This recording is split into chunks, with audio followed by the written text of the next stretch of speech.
Hi guys, আমি অর্পিতা। আজকে নিয়ে এসেছি আপনাদের জন্য চিকেনের একটা নতুন রেসিপিটি হলো চিকেন কষা। তো চলুন যাওয়া যাক কিচেনের দিকে মিউজিকের পরে।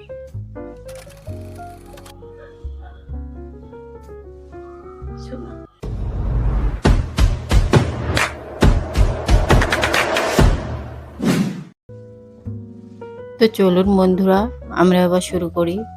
কড়াইতে আমি 3 চামচ তেল দিয়ে দিয়েছি। তেল বেশ গরম হয়ে গেছে। এবার আলুগুলো আস্তে আস্তে ছেড়ে বেশ লাল লাল করে আলুগুলো আমি ভাজবো। আর আলুগুলো ভাজার সময় আমি সামান্য কিছু মশলা দেব। প্রথমে দেব আমি সামান্য লবণ, তারপরে দেব হলুদ ও সামান্য কাশ্মীরি লঙ্কা। এবার এগুলোকে বেশ লাল লাল করে আমি ভাজবো। আলু ভাজাগুলো এবার তুলে নেব।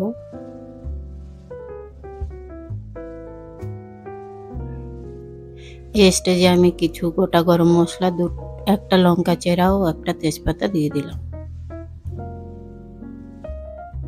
আমি 300 গ্রাম পেঁয়াজ কুচিয়ে রেখেছিলাম, সেটাও দিয়ে দিলাম। এটা বেশ লাল লাল করে ভাজবো। A few moments later. এবার দেব আমি আদা রসুন বাটা 1 চামচ ও 1 চামচ কাঁচা লঙ্কা বাটা, ধনিয়া গুঁড়ো, কাশ্মীরি লঙ্কা গুঁড়ো ও হলুদ।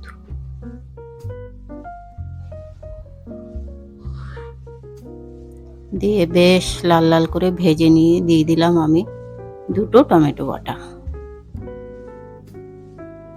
A few moments later. টমেটোগুলো বেশ আমি কষে নিয়েছি। এবার দিয়ে দিলাম যে আলুটা আমি ভেজে রেখেছিলাম সেটা। একটু পরে মাংসটাও আমি অ্যাড করে দিলাম। দিয়ে বেশ ভালো করে নাড়াচাড়া করে এটাকে আমি কষবো। বেশ 10 মিনিট ধরে মাংসটা আমি কষিয়ে নেব। A few moments later. 10 minute পর আমি চলে আসলাম। বেশ মিডিয়াম আঁচে আমি এটাকে কষিয়ে নিয়েছি। আরও 7-8 মিনিট ধরে এটাকে আমি কষাবো।